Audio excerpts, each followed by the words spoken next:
So I've kind of decided 3 things about this book. One, I like the reverse dust jacket more, so we're going with the sunset. 2, I'm just gonna read it now. And 3, we're gonna vlog it because why not? So we'll probably do a vlog with just this book, but if my Owlcrate book comes in before I finish this one, we'll make it a 2-book vlog. I think it's just gonna be a fun, cheesy YA with the chosen girl. I think it's gonna be very tropey, and I'm gonna try and fall into those tropes. I think we're gonna get a sarcastic girly and a sarcastic boy.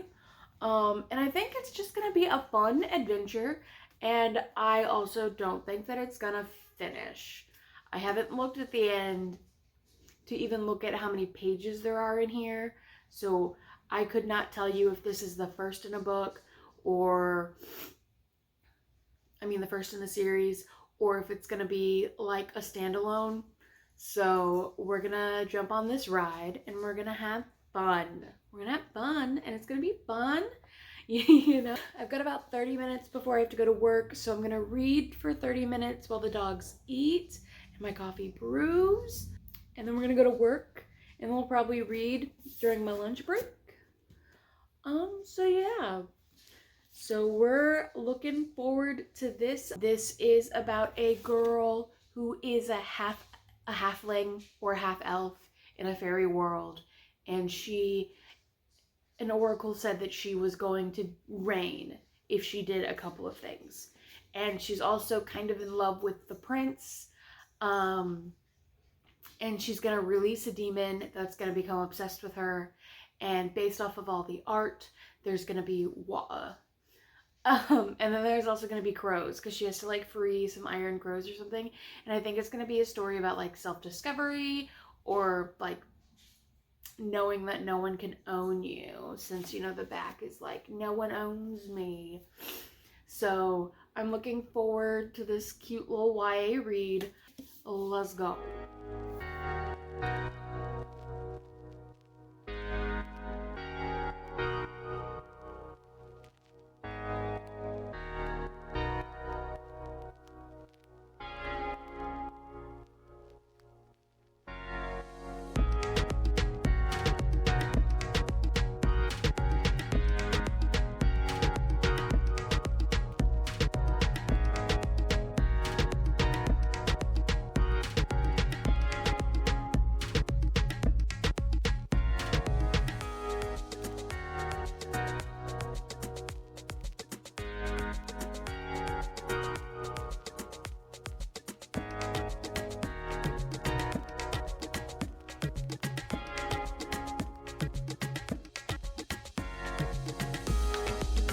Okay, so we weren't going to check in until like chapter 5 of this book, but we are on chapter 3, and I have some beef. Not really some beef, but like some editing choices. So like if I were this person's editor, which obviously I'm not, I'm an out of practice freelancer and this book is published, I would have some questions about some of the words that she uses here. So one of my biggest gripes right now, and it's like a throwaway line, so I don't know if it'll come into play later, but there's like this weird purity culture thing going on here. So she likes this one dude, right? Or the prince. And he showed some like hesitation to learning that she works at the brothel. Now she doesn't do like brothel things. She like cleans up and stuff, but she like works next to it or is adjacent to it or something. I don't know. And he was like, that's weird. And she was like, I don't want him to learn that. And then also she was like, and then also on her way to work, she gets pulled over by some dude who wants to marry her, right? But she's like, he's a playboy and I really only have eyes for the person, and also I don't want to marry anyway, which is totally fine, but whatever.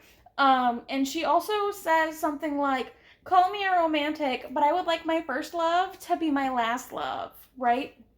So you're like, cool, purity culture, whatever. We already see other patriarchy things. Can you not lick yourself while I'm on camera? Hey. So we're like, cool. And then we already see some other patriarchy things going on. Like, her mom is in a comatose state because she got pregnant by a human, so they had to cut off her ears, and that made her go a little insane. But then she says, like 2 pages after she's like, I want my first love to be my last one, she then says that because elves live 600 to 700 years, that they tend to have multiple long-term partners. Maybe not at the same time, but they like aren't super monogamous. And that it's weird for these 2 sisters to be like 6 generations apart, because typically they have multiple baby mamas, baby daddies. And that halflings live as long as elves, which is what she is. She's a halfling. And then she says that if she were to live as long, she wouldn't want one partner either. So I'm just sitting here like, well, which one is it? Is it purity culture with one partner, or is it multiple long-term partners at different times or at the same time? So that's just bugging me, because like, girl, which one is it? There's another problem that I had, and that's with the beasts. So they're supposed to be like this very dangerous thing. Like, we fear them, beasts are terrible, and girl, main character, is weird because she is a beast talker or whatever. Like, she's a beast charmer, and it's like a bad nickname. But the only thing that we have seen with beasts is the prologue where she fell into the river and charmed one that was supposed to be super vicious to let her go. Like, that one didn't even hurt any other ones, or like even show more than, hey, I'm being a little defensive. Did you not want to be a pillow anymore? So I think we should have opened up, like, you can still have her charm the sea snake or whatever, but it shouldn't be she's the only one that's being affected by it. I think we should have seen the beasties be bad instead of just being told that the beasties are bad. And I know this is only chapter 3 and page like 17, but these things kind of matter when it comes to building your world, because I don't get a sense of what this world is at all. So that's about it, I think. And we're only, 17 pages in. So I'm gonna keep reading and I'm gonna keep going. Okay, so we are probably chapter 8-ish on the book now, and honestly, it's really weird. Like, I don't want to keep reading it. I'll give it some more time. But, like, so the purity culture, it's weird how intense the purity culture is in this, because she's working at a brothel, right? And one of the people that she's talking to is a courtesan. So she has this weird thing going on where she is super judging the people that work at the brothel that she also works at, but does the brothel things. And like, I think that one throwaway line is just gonna stay with me and bug me until like something else is explained. And it was probably just a throwaway line. So I don't know why it was in there, and I don't know why it's bugging me so much. But also, I'm just like, we aren't really that into the story yet. I know that we're trying to set it up, but I think we're taking a little bit too long to set up. Anyway, I'm at my kickboxing class now, so I'm gonna go do that. And then I'm gonna get home, and I'm not feeling the food that we have at home. Right. So I'm gonna call my husband on our way home, and I'm gonna see if I'm gonna pick up something, because like, I could do a Whataburger right now, but we'll see what happens after I kick some boxes. See ya.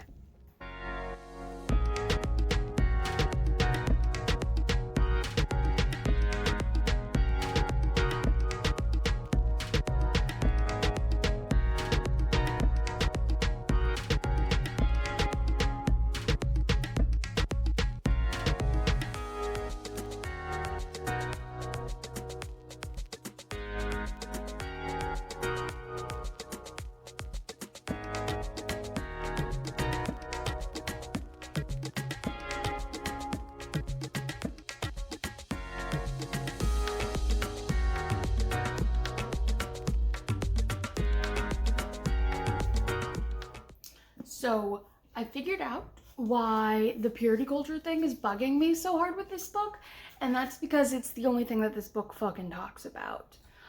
We are like 100 pages in. So, okay, so like the plot of this book, like the prophecy, doesn't get said until like page 50, and before all of that, it was slut shaming and also I'm a virgin and also purity culture. And then after the 3 pages, really the page and a half that it takes to get the prophecy, she's like, actually, I just had a kiss with a second boy and I think maybe we could sleep together tonight. And then they don't because grandma gets in the way or something. And she super starts thinking about Antonio or Antony because she's kissed him now, so maybe she can actually marry him.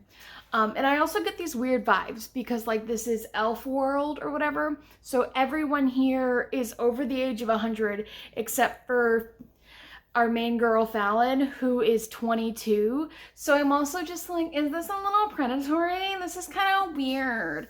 And also we have to mention like 20 times that Antony has slept with literally every female in Loose except for our main girlie. And that's because he's not gay. Because he would have slept with more otherwise. So it's just weird how slut-shamey they are. And how it's so much focused on like they come up and they're just like, why don't you just like sell your virginity? You can make a gold coin that way. I did it 82 years ago. So, and that's like our main courtesan that did that. Anyway, she gets trapped in a, she's working at her brothel tavern thing, and she goes down to the wine cellar and gets trapped by the prince there, and he like kisses her. So now she's like, actually, I want the prince again. Anyway, so she goes to tell Antony that she's not gonna have anything to do with him anymore because Dante, the prince, asked her out. And like high key, Dante kind of abusive. Just throwing that out there. He's like, she looks at you weird, I'll beat her up. But I have to read chapter 16 to you. The whole chapter, it's 3 pages. So you can kind of like see how bad this is, right? So this is chapter 16. We're exactly 100 pages into this, and we have not had anything plot-wise except the prophecy, her kissing one boy, and her kissing the prince. Okay? Antony sits in his boat's berth. Antony sits in his boat's berth, boots propped up on the stern. His spine straightens as I near. How he senses my approach is a mystery because my slippered feet shuffle over the pier noiselessly. Done hiding from me, Fallon? His comment jars me back to the cellar where Dante asked me the same question, except from him, I wasn't hiding. Yes. Antony glances over his shoulder, eyebrows raised. I take it he wasn't expecting candor. I set my dish down and take a seat beside him. My disappearing act has blunted his eyes' perennial sparkle. Why? I watch as an enormous yellow serpent undulates beneath the tightly packed boats, scaring away the raft of ducks that quack and honk as they spring over the black blue sea. Dante came to see me earlier. I glide my lower lip between my teeth. He kissed me, and then he asked me out. I'm done with secrets. Antony may not be the love of my life, but perhaps Dante won't be either. Prophecy, schmophecy. Prophecy, schmophecy. Out of the corner of my eye, I catch a dark emotion rippling across Antony's face. He didn't even invite you to the revel. I finally look his way. He did, but my grandmother hid the ribbon, so I wouldn't attend. I'm still not certain whether it was her, but since I cannot tell Antony about Bronwyn, I perpetuate my first theory. I told him yes. Antony's pupils shrink to dots. Did you also tell him about us? I didn't. He didn't ask. And if he had? I would have told him I have nothing to be ashamed of, especially considering my voice pans to a pained wheeze. All we did was kiss? No, I mean yes, but that's not where my mind went. Anthony glides his arm around my waist and tucks me against his side. I rest my cheek on his shoulder that feels so warm and solid, so comforting and safe. Considering he slept with Beryl, he whispers, as soft as the wind that buffets the rolled sails of the rocking boats. I pick my head up off his shoulder. You heard? Not many secrets can stay secret at bottom of the jug. Gods, Anthony, I'm so fucking naive, I croak. I don't think I've ever heard you swear. He runs the calloused pad of his thumb down my bare arm to bend my elbow, then back up. You're not naive, Fallon. You're young and idealistic. Resolve solidifies me. I wanted to move out of my house to prove to Nona I was a grown woman. But a grown woman is worldly. She has experience. What do I have besides sappy dreams and unrealistic expectations? Rid me of it. He stopped stroking my arm. Excuse me? Rid me of my naivete. At his frown, I add, sleep with me, Anthony. Show me what I've been missing out on. Teach me how not to expect love from sex. He drops his hand away from my arm and his head rears back, freeing honeyed brown tendrils from his man bun and sending them frolicking around his square jaw. I'm not some heartless gigolo, Fallon. I have feelings. That's not what I meant. All I meant was that you've done it 1,000,000 times and you've never gotten attached. Maybe I have. Have you? His mouth thins, giving me the answer he seems reticent to admit. Suddenly, he springs to his feet, apparently done with this conversation. Done with me. It stings, even though I deserve it. His jaws flexes, his knuckles too. You want to know how it feels to fuck? Then let's fuck. And then she turns him down in the next chapter. So, like, it's not just me. This book is obsessed with sex. It's annoying, and I'm tired of it. But we have gotten a little further in the plot.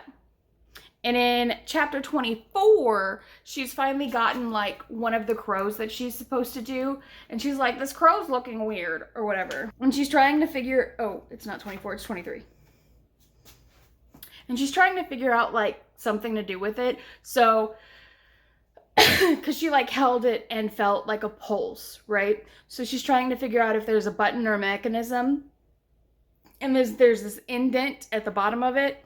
So she touches it and, like, waits for it to spring open, and then nothing happens. And she looks at it again and is just like, I, Fallon Rossi, have just groped a statue's crotch.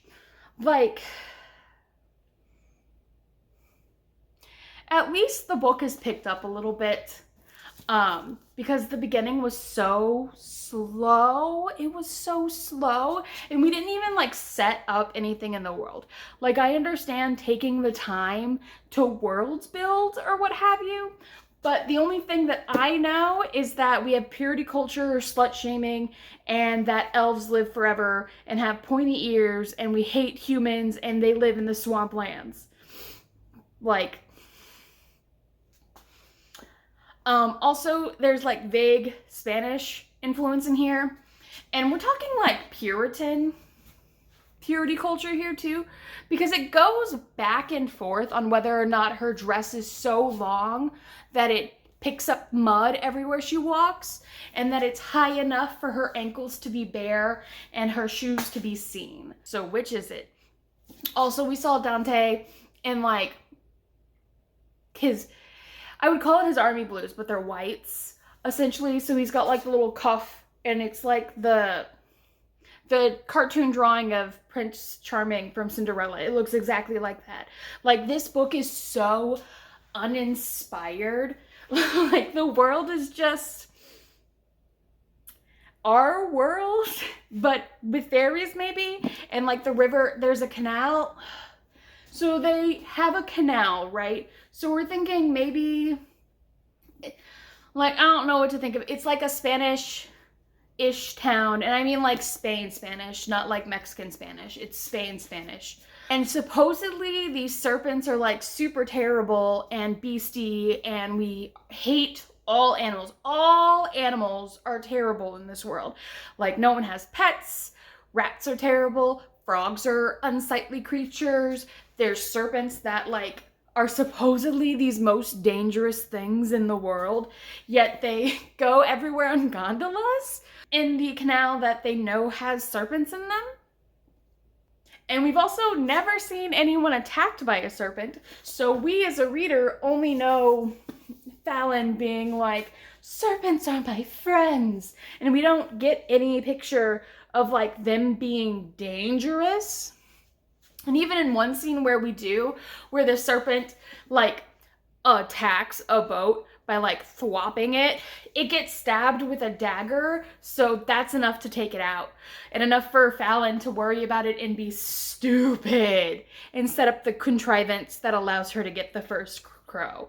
It is so uninspired, and it's so dumb, and I don't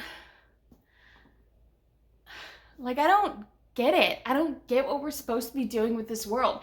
Like, it has the it has the translations, it has the history, it has the map, but it's like, that's all the world building that there is. Like, you get it right there, done. I don't have to do anything. Like, it's uninspired and it's kind of stupid, and like, I'm at the point where it might be enjoyable to hate read right now, but also I don't know if I want to. Anyway, I have to go get a book from my bookstore because it came in for a book club. And when I get back, I will cook some dinner, and then I'll see if I'll read this or if I'll put it down and pick up something else, because I'm not having fun. Like, the purity, it makes me mad. Every time something is brought up here, it makes me mad.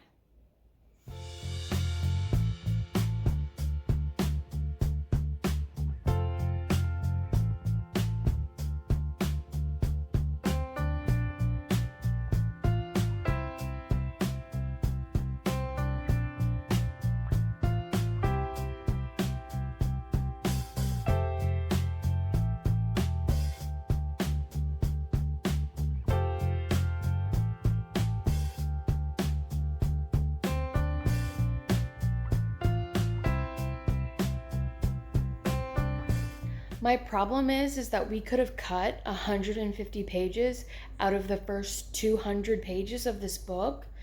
Easy, no problem. And get us to the plot faster, explore the world faster, and properly do the dynamics of these characters. But we had to like drag it out for some reason. Like, we aren't even focusing on, like, in the first 150 pages, almost nothing fucking happens except the prophecy being said in the prologue.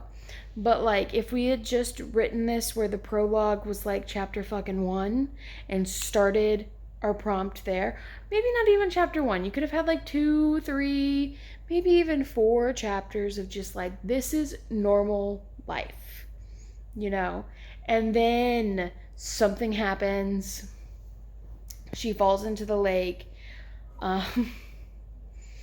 and doesn't die from a serpent. So then she gets called immediately to the castle to be like, are you a serpent charmer? You know?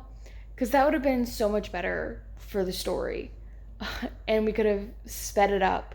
I got like a little fed up with it, so I kind of like flipped through it, and I saw the bonus chapter that's in here, and then also I read the acknowledgement page, and the acknowledgement page talks a lot about something else entirely that goes on in this book. So we can't be halfway through. Like, if this book were split up into parts, then I would understand status quo changing every now and then. But this book is not split up into parts, so the reader is not expecting a status quo change. But there will be a status quo change. And it's coming up real soon. Another thing that I don't like is that our main girl, Fallon, is setting this up to be an alone mission.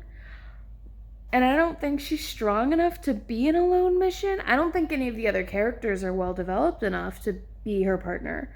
But we could have worked on that. Like, I don't understand the dynamics of any of these people.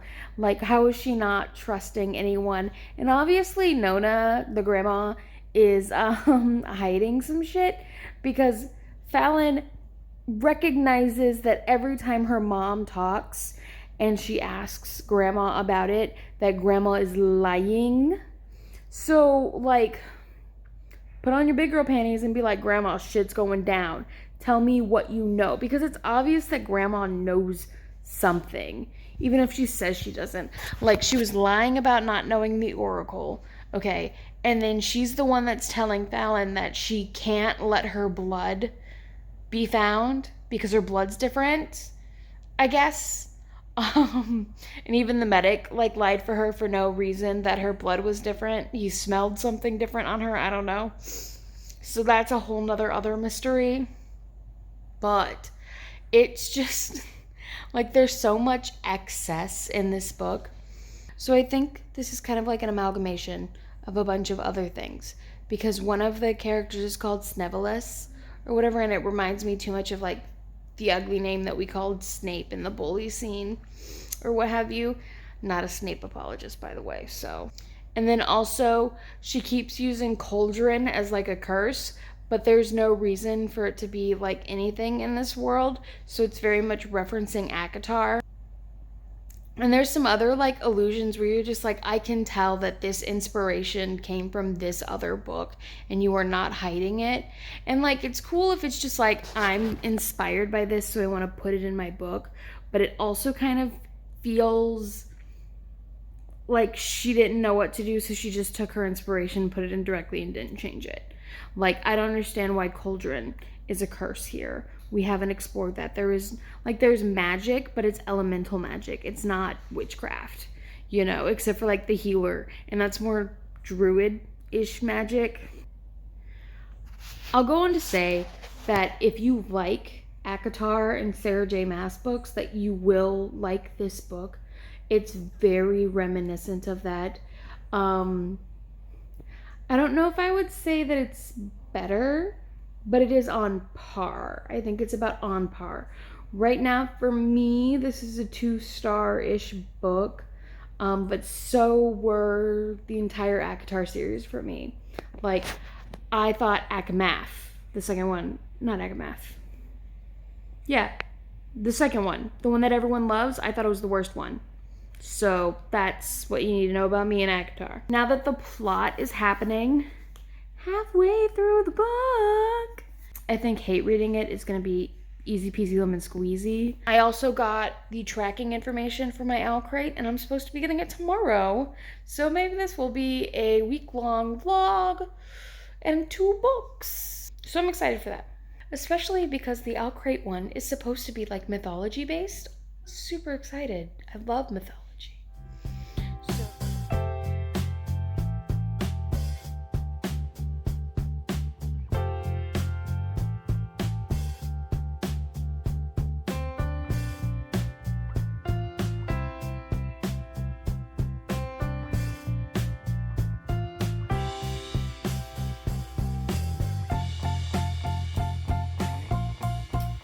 So we're having ourselves a bit of a lazy morning. You know, I say lazy like I didn't wake up and immediately edit my Owlcrate video and post it, and then also didn't make, like, a full breakfast. But we're sitting on the couch, we're reading, we're having our coffee. I got my boy Sten here with me, sleeping on the library couch. Now that the library is open all the time, it's like his #1 go-to spot. And, like, the reason that I didn't have it open originally when he was a puppy is because Kara, when she was a puppy, read a lot of books. Actually, let me go get one. So yeah, when Kara was a puppy, she read a lot of books. Don't ask me why I still have this. It's probably because it's signed or whatever. So she read a lot of books. She ate my first copy of the Sorcerer's Stone Illustrated, Anyway, and like a bunch of other things too. But, so we kept it closed off for that. And also, the house is a little big. Like, we came from a tiny 1.5 bedroom apartment to like a 4 bedroom house.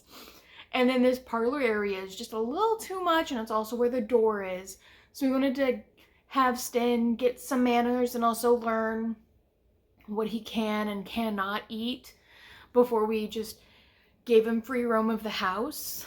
So I opened it up, and I've left it open for a couple days, and every time I try to go find him, he's sitting on our little green library couch, either passed out or he has like brought over his bones and his toys to like chew and cuddle on. Anyway, last night, after we got home from dinner and a show, because we were like, you know what, we're feeling Greek, and this was at lunchtime before I even opened the Owlcrate box. We were like, yesterday's chicken shawarma that we made was super good, and we want tzatziki sauce. So we were like, let's go get Greek. And we found this place, and we went, and then we showed up like right as the belly dancing was starting. So we had like a whole show thing. We had no reservations for it, so we kind of had like the worst seat there. Like most of the time, the whole thing was blocked by a pillar for us. But the food was delicious, and it like solved my Euro craving. Anyway, we got home, and I immediately started the threads that bind, and it picked up immediately. We are 50 pages into it, and our main girl Io is a like detective, okay? And so this is a world, the sisters are not the only ones that are magical descendants of gods in this world. They're like mini descendants of gods, and they're like otherborn is what they're called, and they have like a registry of them. So they're not the only magical girlies. It's also like we're getting like 20s era vibes. So we have like radio shows happening, and the mob boss was just like, sir, why did you pull out a gun? Those things are unreliable. You work the docks for 2 weeks. And the mob boss is amazing. Has the same last name as our main girly in the House of Beating Wings last name. So that threw me for a loop. Weird how these things are connected. But I'm enjoying it. I'm probably going to finish it today because I've got nothing to do today, especially because it's so hot and I did not wake up early enough for me to mow. So we'll get through this, and then we might finish House of Beating Wings. I don't know. In the threads that bind, okay, we are picking up. So our girl is a detective, right?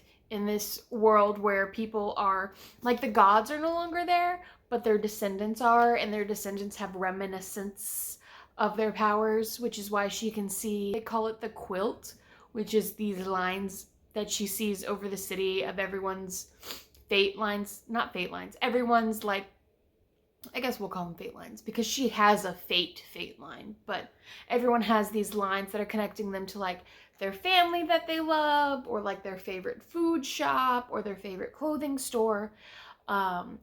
And she says in the book, I think it's going to come into play because it's been mentioned a couple of times, but she says that most people only have about 15 threads that connect them. That's the average. Whereas she is kind of like a collector of things. She falls in love with things. And she currently has like 36. Which is a good thing because she is a cutter, which means she can cut other people's threads. And the way that she does it is by using her own thread to cut theirs, and it cuts and severs both of those threads. We have her older sister who had a fate thread, like a fate thread for the city, or it was like a city thread, but she's no longer in the city, so I wonder what happened with that. But according to the synopsis, she's supposed to come back in here. And then we have the middle sister, Ava, which is currently like a dancer at the mob boss's club. And she knows the person that Io, our main girl, little sister, is fated to, with the fate line, Eddie. I don't know if that's how you actually pronounce his name, but that's how I'm going to pronounce his name, Eddie. And she's known him for a while, and they've been like, girl, are you ever gonna like do anything about your fate thread? Because it showed up, Io's fate thread showed up when she was like 10 or something. And they're like, are you gonna cut it? Are you gonna go find it? Like, who's going, what's what? Stuff, things, happenings. So she's just kind of like ignored it. And she hasn't searched out this person. And her fate thread, Eddie, showed up on the night that she was investigating someone for cheating on his wife. And that's when the plot starts at like page 10. It was great. I loved it. Where we meet the Wraith, which is this old woman that has her life thread. It's the only thread that she has, and it's cut, and she's holding it. So we don't know what's going on with that. And she's also like, you have to, the Wraith is like, you have to pay for your crimes. And she's seeking out specifically other born people, it seems like, because this is not the first Wraith that the mob has encountered. But this is the first Wraith that our main girly has. So they're seeking out otherborn, telling them to pay for their crimes, and then they are also saying, like, the Wraiths are saying they are doing something or something like that. So we know that there's a group of people behind this. A lot of crime in the area, and they flood the streets every night or something to get rid of the rodent problem. I don't know. This interesting world building. We'll see what goes on with that. A lot of crimes, cops are bad, mobs are better. So I'm interested to see what's going on. I will check in with you when I decide to check in with you. Otherwise, today, Saturday, I'm gonna be reading all day with my puppy dogs.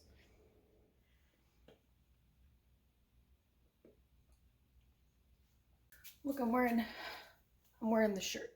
I got a lot of compliments on it today. So I just woke up from a sleep.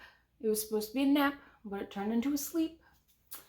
We're also like a week and a half after my last update because we got sucked into a video game. We got sucked into V Rising.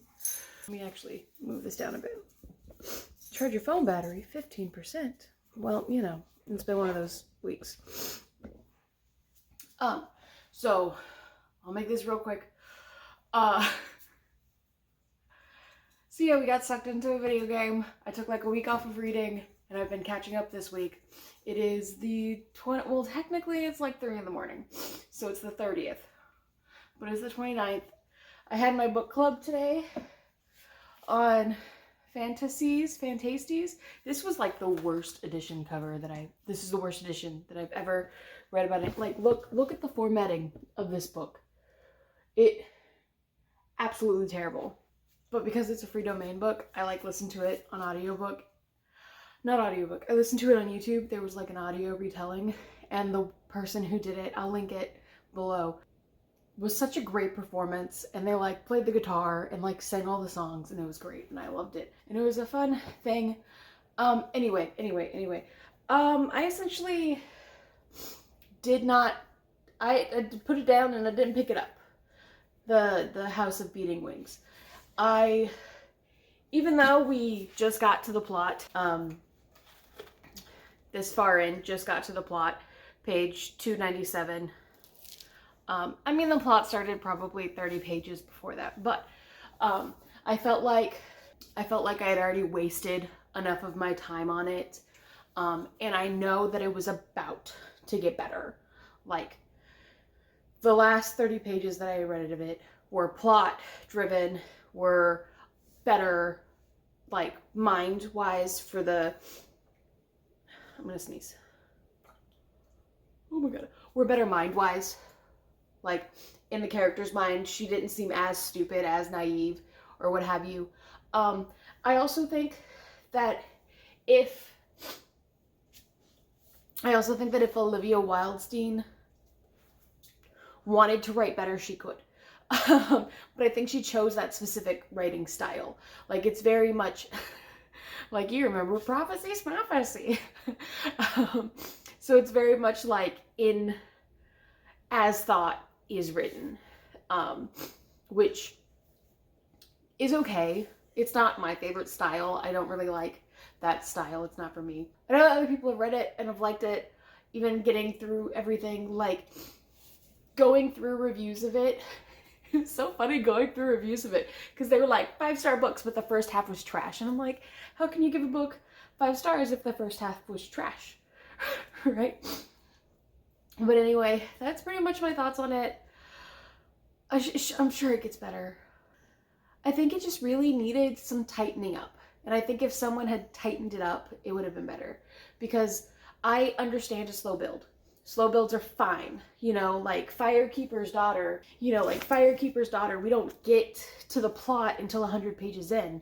But the first 100 pages are important to developing the culture, the character, and her rituals, right? And her friendships. But I don't feel like the first 200 pages of this book really did a lot to develop our character and her friends that we also don't see at the end. I'm assuming because she has to do this alone. Like, at most, it makes her super naive and also allows the reader to be like red flags on the prince. And I think we just spend too much time on stuff that isn't important, and we reiterate things that we've already learned. Like, I understand making some points stand out more. Like, if you really wanted to have a loss of virginity story, go for it. But I think we wasted too much time on it in the beginning. Boy, did you eat more of my plant? I thought we were done with that. There is, so there's like a good sex scene in it. And it does, like, I imagine that the series would get more steamy as it goes on. The sex scene, though, is weird in it because it's also like her first time, and it's very much like I'm a person and I've been doing it a lot and I know what I'm doing, so I'm gonna take this person that's a virgin and treat it like she's done sex before. And it gives very red flag creeper vibes. And you're sitting there and you're just like, am I supposed to enjoy this or am I supposed to be creeped out by it? And I was creeped out by it more than anything else. Anyway, done with that book. I didn't finish it. I don't know if I'm going to pick it back up. I probably won't. Yes? Beep, beep, pause. Beep, beep, pause. Okay, my husband's done heating up his 4 a.m. snack because it's actually 4 a.m. What are sleep schedules? Dangers of working from home. Anyway, Threads the Bind. This is good. I liked it. My initial thought was like 4-star book, and then I was like, why is it not 5-star? And I was like, you're right, it's 5-star. And then I thought about it more and I was like, it's not though. It's close, but it's not. So I think I settled on a 4.5 because it's good. I think I wanted more from it. Like, I don't think we got enough of the world building, or not even, so I think world building, we got enough. The city building, I think we needed more of, because it's very intriguing to be like this mob-run, drowned city thing, right? But we didn't get enough of the drowned city, in my opinion. That was mostly a part 1 thing, and then after that, we were like, cool, we've established it, done. And I wish that there had been a scene where the city flooding at night had been more important. But we end up really delving more into the history that happened like 12 years ago in this area. That kind of is the... He struggles to get up on the couch. Are you putting it back in? You talked so long you got cold. It's been 2 minutes! Yes, cheese. Do you want to tell them about the video game that we spent an entire week playing? No. Alright. To be fair, blame the Alaskans.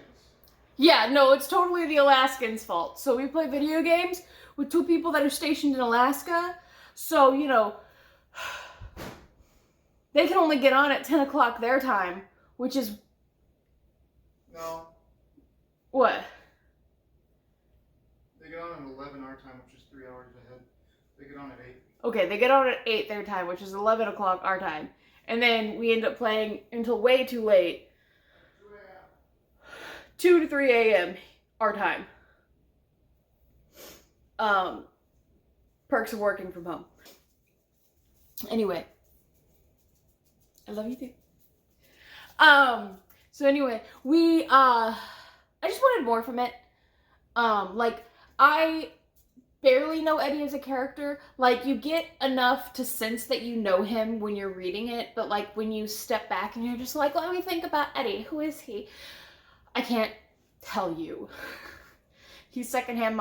Like, and also his opinions on the things that which he's been working on for a little bit, I think change too quickly based off of just what we're thinking at the time. So I was like, I don't know about that.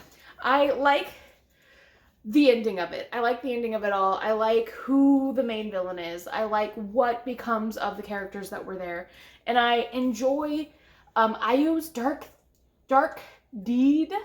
And I like where the story is going. So I'm excited for the rest of it to come out because, of course, it's not a sequel. It's not a standalone. I don't know if it's going to be a duology because she could wrap it up in one book, or if it's going to be like a long-running series because it's also rich enough to where you could see this prospect lasting for a couple of books. Like, I could see it lasting anywhere from 3 to 5 books, and I think if you developed it more, it could last longer. But I think this world, 3 to 5 is a good, like, what we have that we can still develop and branch out of. Thoughts. Ayo, I loved her. She was in that, like, she had true character development that made sense as well, because she very much in the beginning starts off as kind of like a meek person, and then as we go out through it, like, she even acknowledges, she's just like, the me from 2 weeks ago would not be doing this, but now that this has happened, this has happened, this has happened, this has happened, I have the confidence to do this other thing. So it makes sense.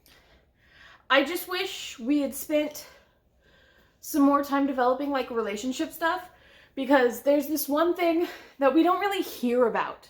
Okay, so that's plot thing, not relationship thing. So, like there's so much going on and it's so short that I don't know where I would have put in more, like, relationship building moments, but I would have tried to do that, because, like, I don't super get.